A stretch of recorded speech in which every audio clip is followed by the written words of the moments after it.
Hello and welcome to yet another edition of the Hockey Republic. I almost said Inside Sports because Kwambo is here.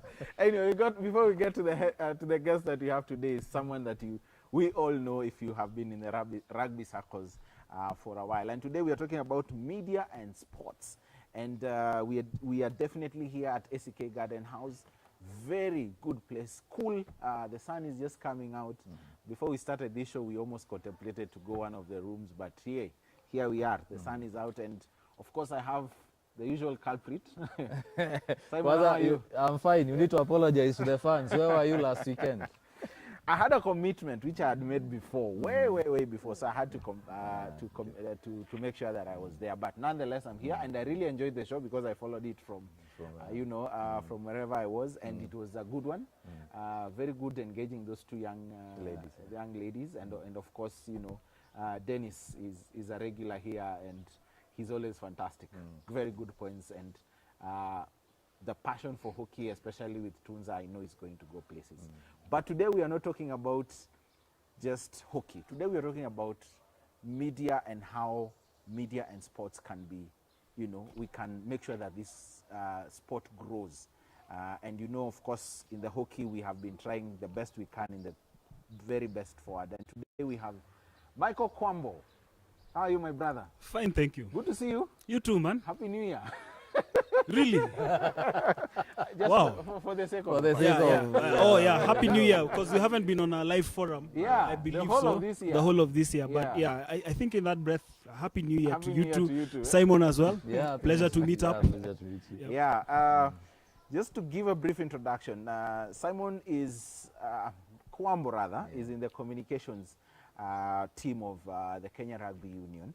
And that is why we've brought him here, because rugby at one point was where hockey was. And it grew and became popular, and it's one of the most popular sports in the country and in the world. And probably we can begin with condolences for the loss of Benja. Really, really sad, but a very fantastic coach. So probably you can start from there, even as we get into discussion today. Yeah, of course, the loss of Benja it's a big loss to the game, to the country. He was a very charismatic individual, larger than life. We saw what he did as a player, as a coach. I don't think those are achievements that are going to be matched. And I think as we lay him to rest when the date is finally agreed upon, let's always remember his legacy in terms of what he contributed, not only to rugby, but to sport. Putting Kenya on the world map. Or in a sport where we're considered, as minnows, is something that will go down in the books of history. So may the Lord rest his soul in eternal peace. May his family find strength and comfort during this trying time and moving forward. Yep. And you played with him as a player, because many people might not know this, but you also played this sport. How was it playing alongside him? It was fantastic. The guy could make you do the impossible. I remember there was a time, I think I was coming back from injury. I had not played for 6 months, and we were in the final of a tournament. So I found myself in possession, and I didn't back myself up to run. So I just got the ball, and he's behind me just telling me, ender, And then literally by the time I was in a position to release the ball, there was somebody there to just carry it over the try line. But that for me is just an example of Benja. He was the kind of person who was always uplifting people, always pushing you to bring out the best in you. And you saw he did that with his players, did that with his teams. That was Benja for you. There's no other I can describe him. He was just a person who wanted the best out of everything, and who would always push you to do your best. Okay. My producer is telling me that you put your microphone a bit up so that you're able to be heard.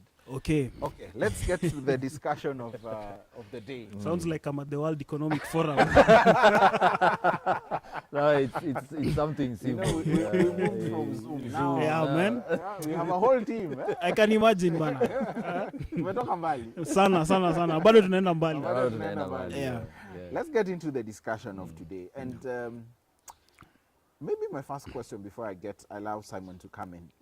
Where does media and sports in general get to marry to promote the game? I mean, in every facet of the game, both good and bad. Okay. Yeah. They need each other because sports without media, there's no coverage. Okay. Media without sports, there's no content. Yeah. So I mean, it's a no-brainer. They need each other. There's just no two ways about it. Cannot operate in a vacuum. Yeah. This week I was listening to BBC and the number 2 tennis player. What's her name? Naomi Osaka. Naomi Osaka. Yes. She was tweeting and said that she will no longer be appearing. She will not be appearing in the French Open interviews, post-match interviews. And I was listening to one of the BBC editors who said that, her saying that she will not come is not a good thing, because in 2 ways. One, for her, she said that it's because of her mental state. It's affecting her mentally, especially when she is being interviewed after a loss. It's like someone is hurt and they're down and you're kicking them again. Yeah. and I like the way this editor said. He said that, without those interviews, media is the most watched entertainment news. And he actually said it's like a TV series. Sports is like a TV series. And when those interviews happen, when we have the games, it's like an episode after the other. And especially when it comes to interviews, then you have, that's why you pick up the lines for the next episode, for the next drama. And you've put it rightly that, without the other, then it's a mistake. So where do we go wrong in terms of, who has dropped the ball, especially in this country, when it comes to sports coverage? Who's dropped the ball? Yeah. I'll be very straightforward and say federations. Okay. Yeah, we make it difficult for media sometimes to access information, to cover events. And yet, these are your best friends. In, like I said earlier, in good and bad times, the media will be there for you. When you lack sponsorships, they'll be there to highlight your plight. When you perform well, or you have the potential to perform well, they'll be there also to highlight the potential good news that can come from there. What has happened is that there's a failure by many federations to actually see communications and media as an important element of the organization. And that is the reason why, for example, allow me to be a bit blunt, we probably see some teams, some federations camping outside ministry headquarters saying Serikali's idea and stuff like that, because they've been operating in silence. They've been operating in silos, without giving accountability for their activities or showing what they're capable of. And when they get invites to participate in global events, they that's when they run with the begging balls. And yet this is something that could have been done so much earlier. So for me, it's the federations. I mean, be proactive and be consistent in the discerning, in the disbursement of news and information. Yeah. Okay. Simon. I think also to add on to that is, I think of media as a double-edged sword. Yeah. Inakata upande huu na upande huu. As Kwambo has said, in the good and the bad. Yeah. When there is something to criticize, the media will be there to criticize. Yeah. In the same manner, if there is something to praise, media will be there to praise. Because to me, media is a tool. More or less like a knife, or outside a sword. The knife can help you chop things and make a beautiful meal, or it can kill. It now depends on how you use this tool. But I think what most federations are afraid of is the criticism that comes through the media. I think that's what they are afraid of, or they don't like. They are, and the reason I laugh is because we even had so many storms at Kenya Rugby. We could have had two things. We could either have decided to give the media a blackout, or we could have continued to just discern information out there, disseminate information out there, and accept the criticism. Criticism helps you grow. And I mean, without criticism, let's look at it. We're all in sports. When you play badly, your coach tells you you're playing badly. So what do? Are you going to sulk about it, or are you going to introspect and then up your game? So I think we need to get over that fear of criticism and just move forward. Because I agree with Kwambo, the fact that media plays a big part in attracting interest. You remember in our second show, we were talking about the pool. Yeah. Media is the only tool that creates a pull towards the sport. Yeah. Because as our social media team wrote on Facebook, you saw, whether people follow the sport or not, they know the sport through media. Yeah. How many times, I think it was 2 weeks ago, and this happens a lot. Simon runs Hockey KE, I run Hockey Kenya, and I think it was about 2 weeks ago when we restarted the THR. Yeah. I get a call in the morning, a guy who is probably in his 30s, if I'm not wrong.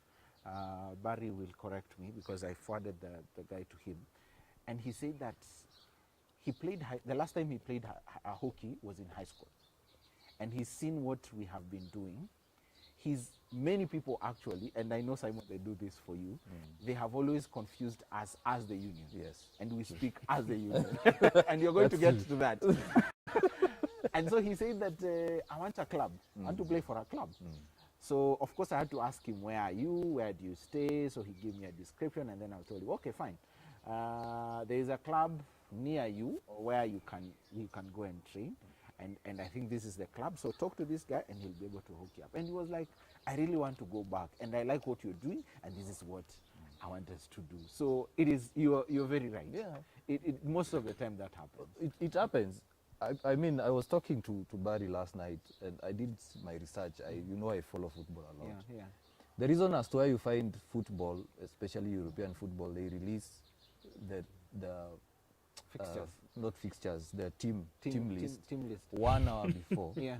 is so that they can allow pundits to have a discussion. Yeah. As you said, it's more like an episode. It's like a series. Yeah. So they give time for the pundits to do all the analysis, and it's a build-up towards the match. Yeah. Before, people are just waiting to see, so-and-so is playing, so there is not that build-up. And I like what rugby does. Have you ever seen hockey do marketing for a game the same way? Simon, let's talk about the good things and how rugby got to where they are. They are. Yes. That's what my point is. We need to have a look at this thing as a tool. We need to look at media as a tool that can build. Yeah. Fine, as I said, the knife can kill, but also the knife can make a very sumptuous meal. Yeah. That's true. Yep. Let's talk about the good before we go to Why can't we start with the bad? Okay, let's start the reverse. And then we finish with the good so that we finish on a high. Fine. What wrongs did you see? And we are going to contribute because each of us have been in hockey, so we are going to talk about hockey. Yeah. But for you to get to where you are right now, what are some of those blunders that you felt you made? And let's talk about that before we talk about the corrections that you did. Yeah, so obviously, like I said earlier, the fear of being criticized by the media. In the early days, we were very antagonistic towards the media, especially when they'd written negative stuff. But you come to get into the environment, you come to get into the situation, you understand that for them, they have to tell a story because ideally, they stand for the truth. The truth can be good, the truth can be bad, but it has to be put out there. That was the biggest blunder. So it took a lot of relationship building, just having one-on-ones, just reaching out to members of the fourth estate. Sometimes not necessarily to talk about sports, but just saying, Leo, twende tukule nyama. Basically just trying to build that rapport. And now, Twende tukule nyama. You are nyama. So basically that it's really just cultivating relationships that eventually come to play because at some point these are the same people who are going to give you coverage when you don't have the money, when you don't have the resources, because there was a time when we were good, when we had the sponsors, there was a possibility of buying airtime in the media houses. But now when the coffers dry up, what are you going to do? You need coverage, you need stories told, you need features to be done. So basically building from there, it's been growth. It's been about building those kind of relationships. And I mean, accepting the criticism when it comes. Nowadays it comes and you're like, okay, so umetuai. You know, you can actually sit down and tell somebody that. Yeah, but it does not affect the way we relate with members of the press right now. And I feel for me that has been very key in helping raise the profile. But like I said earlier, you're asking about the wrongs, the blunders. It was being antagonistic and being averse to criticism. Yeah. Okay. Simon, anything that you feel? You know, sometimes when you're in front of the camera, you are scared of saying something, you know. Yeah. But as Kwamba has said, as much as we criticize as media, as much as also as organization we are criticized, of course there are some things that are borderline disrespectful. Yeah. So it's the way you package the criticism that matters. You know, as Bush, you can't go and write abusive language to Kwambo and expect Kwambo to call you for nyama. For nyama. You know, yes, as media we have that freedom to tell the truth. But how do we package this truth? Because that's where now as media we also go wrong. So you find that, yes, the federations will be antagonistic based on what they see. So if someone sees you're abusive in the press, they will tell you, no, I can't work with you. And the unfortunate bit is, you find that now it gets to a point where they say, as Kwamba said, media blackout, everyone out. But we need to have those conversations, as Kwamba said, that, hey, hapo badeo ulinifinya, you see. And then now I learn also how to package this truth. Because at the same time, not all truths are to help. Sometimes they are damaging. Sometimes you have to hide because you're trying to build this sport. You're not that level where you're like, one criticism means nothing. We are at a level where it's a baby in the cradle. We can drop it, it dies. So sports in the country right now is in infancy stage. So we need to package this truth and this criticism in a manner that is constructive. At the same time, this constructive criticism has to be taken. Because, as Kwamba said, when you chase away this media or these journalists, who's losing? It's the sport in general. And everyone there, the federation, the press, the players, they are there to make this sport grow. On a lighter note, the sport is losing because that sports journalist will be told, go and cover crime. You know, so he still has something to talk about. You see. So the sport is losing in general. So that's my view. Let's package it in a nice way. At the same time, let's accept criticism and talk. Ndio pia njugushu kinikanyanga nafani kwa meba na hapo umenikanyaga. And remember, if you have any comments or questions for the Kwambo, of course, and just us in general, you can get in touch with us on social media handles. That is at Hockey KE or at Hockey Kenya, that is on Facebook, or even on YouTube. If you're watching us on the YouTube channel, that is THR. Or better yet, we have a WhatsApp number, right? And it's on the screen. It's scrolling on the screen, so just send it up there. Kwambo, let's reverse the roles. We have said the ills or some of the things that the federation is doing wrong. What are some of the things that us as media, we have done wrong? I think the biggest one for me is unverified information. I'm only a phone call away, but because you want to be number one in breaking some news, you just go out there and put it out. So unverified information, number one. Then number two, I understand that media, yes, they do have a job to do. They have deadlines, but sometimes empathy is important. The reason I say this is a few years ago, Michael Kombe, the Nakuru player, died in tragic circumstances. We got the news, but decided to hold until such a time when we felt that we could give it out. Because there's a lot of people involved in that ecosystem. There's friends, family, and you know, probably 5-6 hours would be good. But I mean, we had even agreed with a number of practitioners. Let's hold and then we put it out there. But there's one guy who just decided, I mean, I'm going live with this information, which was well and good because I understand he's got a deadline to beat. But if you look back in retrospect, what would have changed? Is it going to change the price of coconuts in Brazil? You know?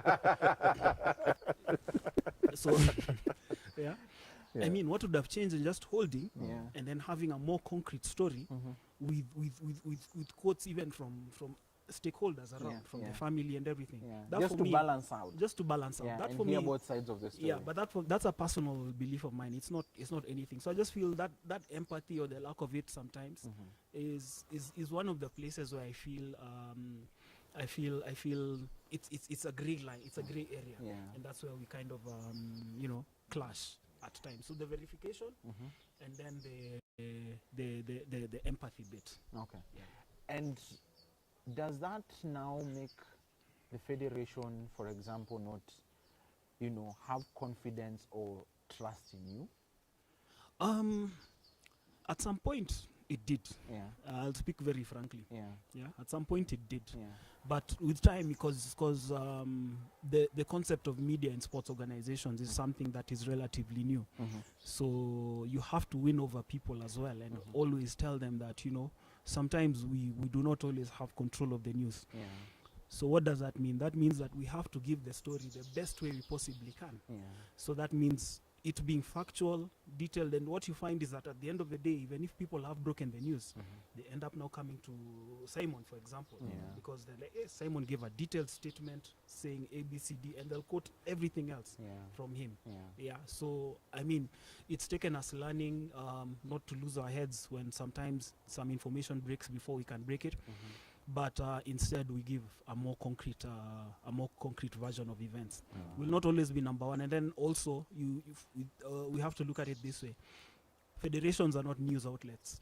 So even if the information may be in the public domain, there's a way you're going to spin it differently. So I mean, just take the time, be good, be confident.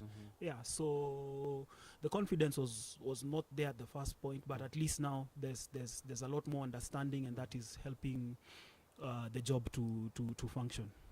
And how do you handle, as we say, the negative criticism that is packaged in a way that's contrary and disrespectful? How do you handle that, journalist? I have a personal saying: do not feed the beast. So so watch our seme, because at the end of the day, the truth lies with you. And you're going to put it out eventually, because sometimes also you realize that people are they're calling your bluff. So for example, they'll say Njuguna set to be next Kenya Sevens head coach, which is probably true because the information has Let's talk about that, because you and I know of a conversation that there was some information which was going to come out. And I actually called you and asked you, Kwambo, please confirm this for me. And you are like, I cannot, as a friend, I will tell you yes, but I can tell you just hold on to this. And we were actually getting on to talk about on our show. And you said no. It's a conversation that we had, and we said, we are not going to talk about this. Let us keep it aside. When the right time comes, we will talk about it. And you see, now that again comes to the rapport that you build with members of the Fourth Estate.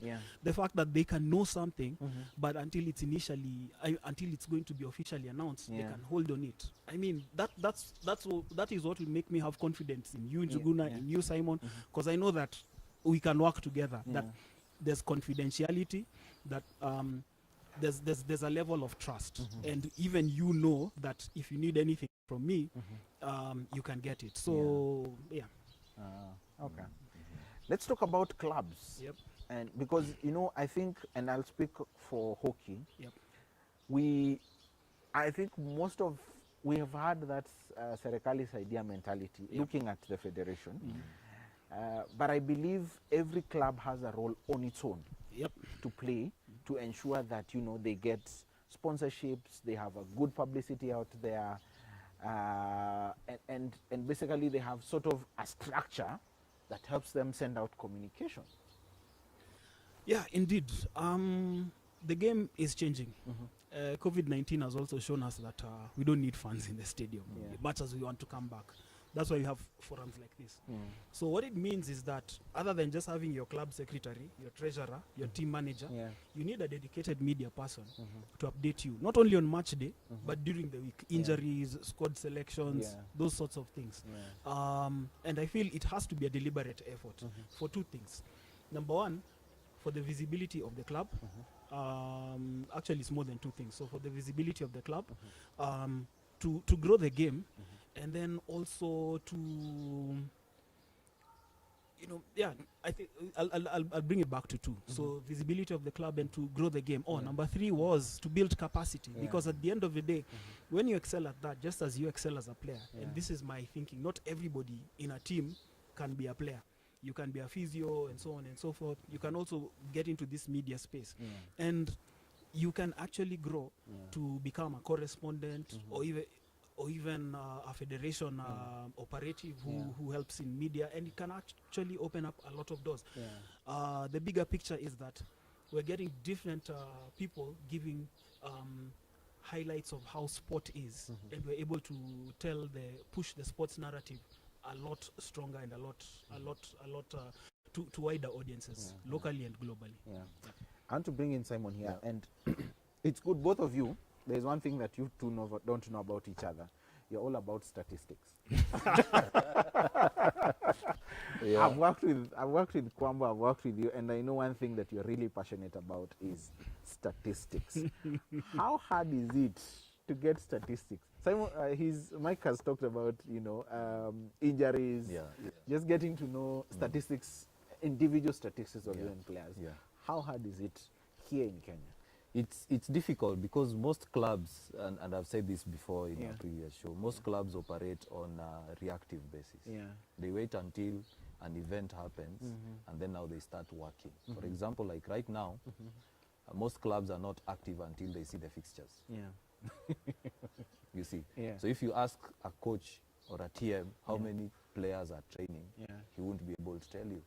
Because or even if you ask the players. They won't be able to tell you. At the same time, most hockey clubs don't see the need to keep statistics. For example, they can't tell you this player has played X number of minutes in a season, or this player can play X number of minutes in a game, because they don't see the need to keep statistics, because these numbers, to them, they're just numbers. They don't have any meaning to them. They don't know any importance that it has. For example, I'm also a coach. I can look at a player and say this player gets a yellow card at X minute. Why? Because probably they are mentally exhausted. So such numbers, we don't use them. Similarly, right now, if you ask a club how many fans do you have, they can't tell you.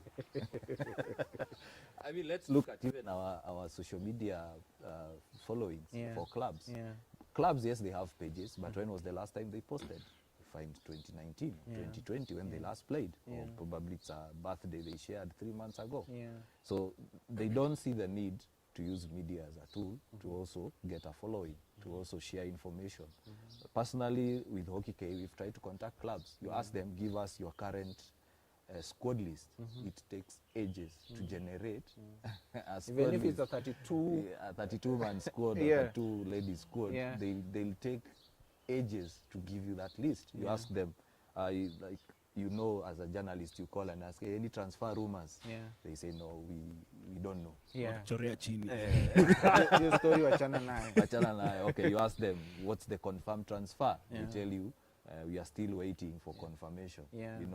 So it's difficult to get information from the club as well. And that's where we go wrong. You find that you ask even a player, how many matches have you played in a season? They don't know. They don't know. So it's very difficult at the moment. Yet every weekend, there are 3 sheets that are given out. Yes. Is it 3 or 2? There are 3. 3, yeah? One goes to the federation, the other one goes to the club, and then the other one goes... The media now. The media now. Is that the same problem in... It's a widespread problem across Kenyan sport. I'll be a lot more blunt and say we're averse to record keeping. So like Simon diplomatically puts it. I'll put it because I also serve as a commentator for live games. And again, part of commentary is all about statistics and everything, especially in the dead spaces when there's no action. Say Njuguna has played 32 times for Kenya, scored 15 tries. But that information is it's just in people's heads. It's in people's heads. It's not short. It's not available at a short notice. So it is something that is across the board. I think we need to invest in statistics, because these are the statistics that help players raise their profiles. But more importantly, these are the statistics that bring you sponsorships and money. Yeah. You know, Yeah. because someone will come and ask you, so you've been in the league for 22 years. How many, or how's your performance been on average? Yeah. Why should I come in and support you? So you start, say more. We call Njuguna, who played 21 years ago. He tells us how it was for that meaning. Yeah. Yep. So we look for this Mzee. We get him. Now we get another one who was mid-term now, 10 to 15 years. His memory is failing him. He's like, I think, you see. And yet, if we would have easily jotted down these statistics, Yeah. it would be so easy at the touch of a button. You have your statistics, you're able to do your presentations. It's much more than just being a media item. Those are things that are big. In terms of also history, the reason, allow me to digress to football, local football, and AFC and Gor. Yeah. The reason those clubs, even right now, as we struggle in terms of attendances and everything, still command the biggest following is because they've won the league the most number of times. And there's an existing healthy rivalry and their statistics to show. Yeah. You see, that's just the power of statistics. Let me give you an example. And I know Simon and I have argued about this several times. Orange, or Blazers as they are known now, we never know if they have won the African title, club championships, 28 times or 27 times. That has always been a bone of contention. Yeah. Yeah. So how do we move on from there? Because I think this show is basically to help ourselves out for it. Yeah. And Kwambo, you have helped clubs, you have helped, of course, your role in the union is very pivotal to make sure that the sport is well known. Let's start at a club level. How do we make sure that, this club is visible enough?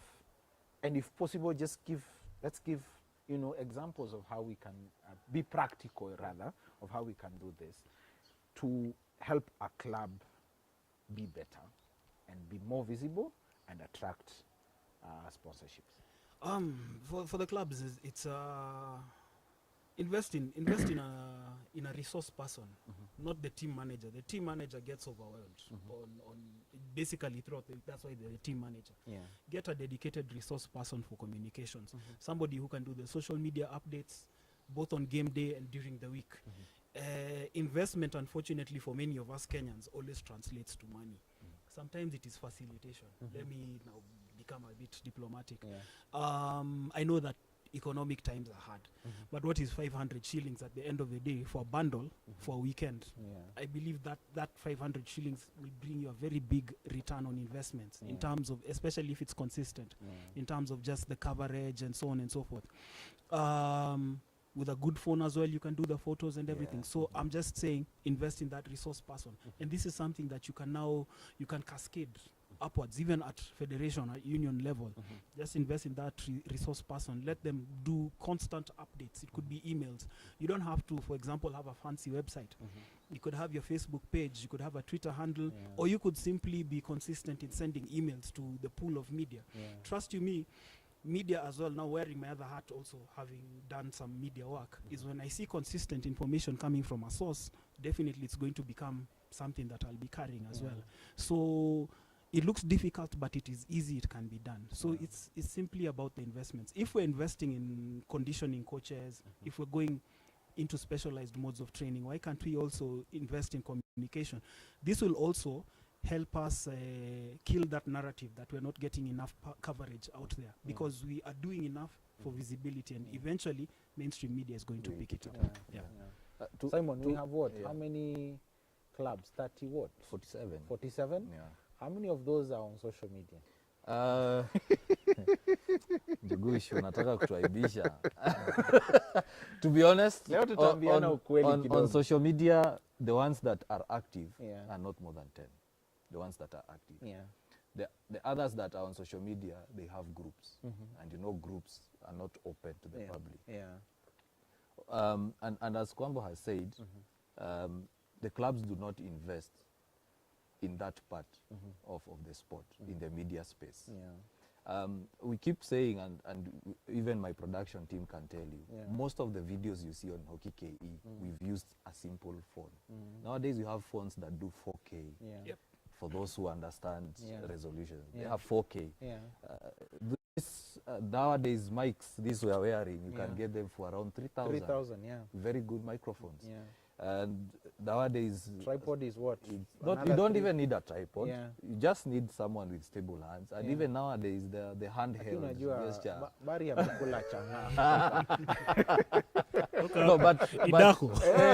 but as in, you look, no, tuangalia hata technology sahi iko in shooting movies. Yeah. You see in a movie, it's like someone is holding. You know, Yeah. it's not a still. A still Yeah, shot, yeah. those are the things you should do. Yeah. You find a club, they won't do it.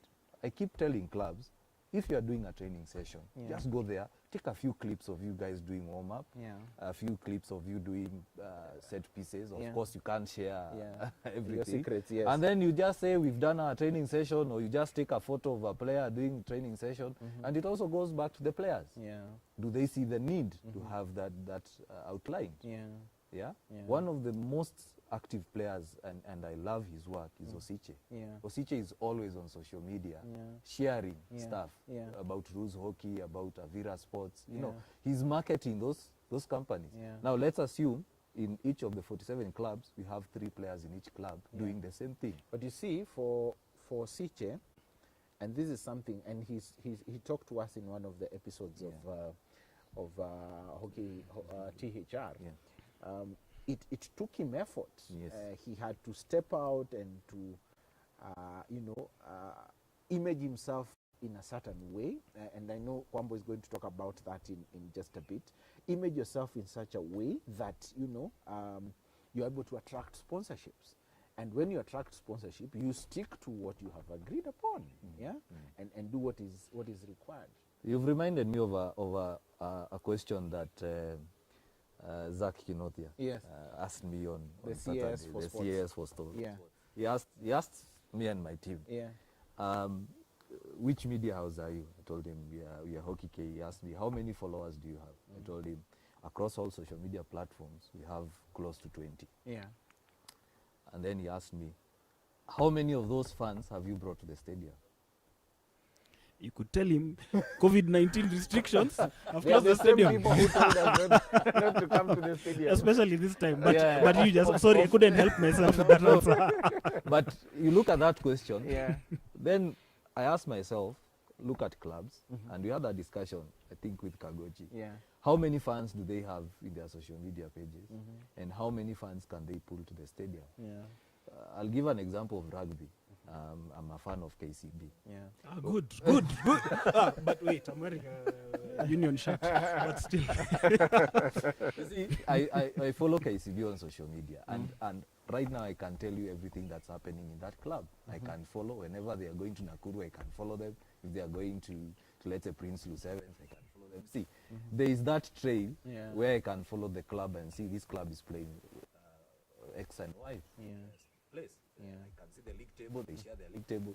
If they are beaten, they say they are disappointed. They are beaten. You know. Yeah. We also follow football. Yeah. I mean, you don't go to BBC or Sky to follow what Arsenal are doing. You go to the Arsenal page and follow. And follow. What about Kenyan clubs? Yeah. How often do we share even fixtures? Let me read a few shout-outs before Combo comes in. Bismarck Austin, thank you so much. Nelson Wanjana and Kingsley Boake. Yes, he's watching us. Thank you so much for following us. We really appreciate it. Combo, imaging. Yep. Yes.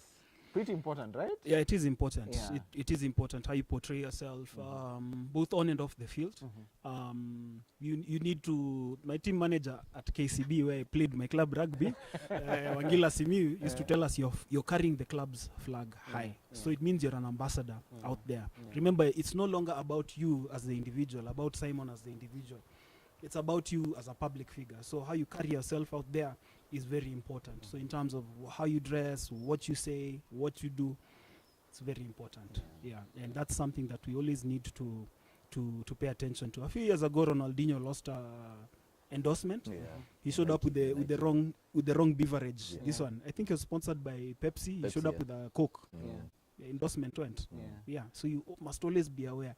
It's the price again of being in the media, of being a public figure.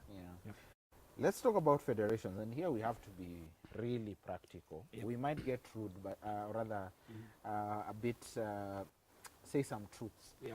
But we'll say as what Simon said. We package it in a nice way. But I don't think Kwambo will do that. I've known him for a very long time. Let's just give him the benefit of the doubt. There are things he will just shoot straight to where they are supposed to be. How do we, as unions, up our game, or as federations? Consistent communication. Consistent communication. Be open. Have open lines of communication. Through and through. I think that's it. Then no antagonism with the media, regardless of anything. There's a reason they're called the fourth estate. I forget all the analogies around it, but their work is to disseminate the truth in good and bad times. Once we have an awareness of that, that's well and good. But like I said, consistent communication, have the ability to tell your own story. And eventually somebody else is going to hear your story. There's that saying, until the lion learns to speak, the tales of hunting will be weak. So it's the same thing. You're the lion here and you're talking about your hunt and everything. Eventually people will come to you because you're the one who's literally in the field out there. So I think for me that's it. It's very simple. Consistent communication, no antagonism. And then number 3, which is coming in right now, invest in a media resource. It is not expensive. It doesn't have to be a full-time employee. Just somebody who shares information and packages it for you as well, and it goes out there. That helps in the visibility. And one of the tools that probably you can use is, a website. I wonder how many federations have websites. I think most have. Most have. The problem is the updating. The updating. So I mean, if it is a challenge, and in this world where social media is prevalent, you could easily take to your social media pages and still relay the information. You could even go as far as having WhatsApp groups, where you put out the information. But again, the fear is that the criticism that's going to come back. Then number 2, that it costs money. We have to use money to get money, unfortunately. And communication for me is very important, because again, like I said earlier in the show, how are we going to know that you're broke if you don't talk about it? Okay, Simon? Just to go on now to the world hockey news. The mighty Belgium and Netherlands, who are currently the world reigning champions, hockey champions. They were crowned as the second edition FIH Pro League winners, champions.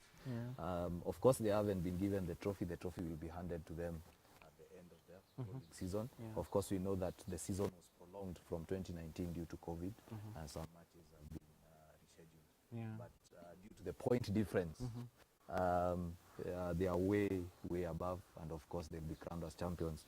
And I ask my producer there to share the standings. We can have a look at the men's standings, where we have Belgium, who are number 1. They've played 13 matches, and they have 32 points. So you see number 2 has 19 points with 10 matches. So there's absolutely no way they can catch up. Ilienda kitambo. And as you can see, they have an 82.05 win rate. We talked about statistics. Can I ask you, Jugush, which team do you think has the most, the highest win rate in Kenya Premier League hockey, men? Butali? Butali and Police. They have the highest win percentage. And by Butali, we also mean Kisumu Simba. When they were still Kisumu Simba. They were Kisumu Simba. They have the highest win rate. And then followed by Kenya Police, of course, who are their closest challengers. And then we have India, who are number 3, played 8 with 15 points. And then, unfortunately, my team, Argentina, is second last with 11 points. Lianas, you've let me down. Now going to the women's standings, we have the Dutch, who are top.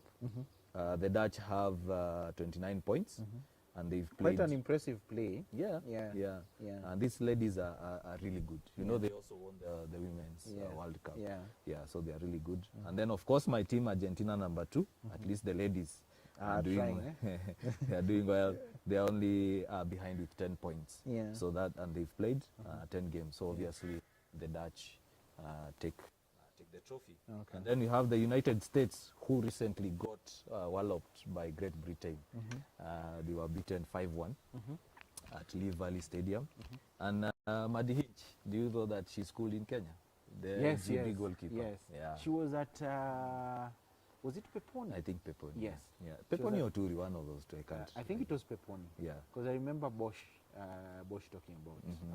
Yeah, she's currently the top goalkeeper in the women's field. At one point, she actually played for Sliders. Yeah. Okay. Yeah. I think At one we point need to get that information. Probably we can get. So yeah. So as I said, the USA came to London after 3-0 and 6-1 defeats to Belgium in Antwerp. Yeah. And then the FIH elections, they went on. Yes. Batra Narinda retained his seat. Of course, it was kind of expected. It was expected, but it seemed Mark Codron was a close challenger because Batra only won with 4 votes. He got 65, while Mark got 61. Did we vote as Kenya? Let's talk about hockey in Uganda. In Uganda. Well, they started their league, I think, 3 weeks ago. Yeah. Today is match day 4, and just to give you selected results, we have, this is the what? This should be the men's games. Yeah. We have Rhino taking on Kampala Hockey Club. That will be at 11. Match should be starting right now. Yeah. And then at 12:30 we'll have WNC taking on City Lions. We have Rockets taking on MUBS. We have MUK taking on KHC Originals. That will be at 3:30, and the last game will be between Kampala Hockey and WHD taking on. That will be at 5 p.m. And then these games will be playing all at Lugogo Stadium. And if you look at the standings, Wananchi, they seems to score a lot of goals. Yeah, Wananchi are really good. 37. Yeah. In 3 matches. Yeah. Wananchi and Weatherheads. Is that a typo? Yeah. 37 in 3 matches. That's a typo. That's definitely a typo. And then we have... that's an average of 12 goals 12 per game. goals per game. Yeah. It's possible. It's possible. Yeah. I think we should get those. We should head over to Maybe look at the bottom of the table, then you can tell. Yeah. Okay. Let's do that. Yeah, it seems so because we have MUBS who've conceded 34 goals. 34 in 3 matches. Yeah. Okay, someone needs to get the sack. But anyway, that's not our role. Now, Jugus. That is where we end this show. Thank you so much, Kwambo, for coming on board, and it's good to see you. You I too. think you need to be a regular here also. No problem, no problem. Yeah. Yeah, I played hockey, by the way, Yes. before shifting to rugby in Kakamega High. Okay. Yeah. That's an interesting story. And of course, we are here at the SEK Garden House. If you'd like to have a staycation, this is one place that you need to come to. As you can hear, we just birds, nothing else. And of course, there is peace. Yes, there is a lot of peace. Kuna kelele ya radio huko, gari na gaoni. It's just peaceful. Yes. And of course, as you can see, we are well fed. Yes. The food is good. Yes. After this, we always have some tea. Yeah. Unfortunately, one of us usually takes most of it. But it means that it's delicious. It's the only Luya here, so we are not being tribal, but we know. I feel targeted. No. We have Barry over there. Yeah. But still, we're in this panel here. But, do you know this guy is my chairman somewhere? Yes. So you should be respectful. Be respectful. Yeah. Anyway, see you. Yes. No, before we end, yes. you guys have a page called Inside Sports. Yes. You recently did Captains of the game. Captains of the game. Yes. Chile. Yes. If you haven't watched that video, please go to Inside Sports. You also have. Are you back for the live shows you used to have? No, we are not yet back. Kwambo is doing something. Probably should tell us about it. I'm going live shortly with Greg Mulemi on 442 Media. It's called The Big Preview. I'll just talk about sport in general. So if you can, 442 Media on Facebook, you'll see this same face in a few seconds from now. Until next time, guys.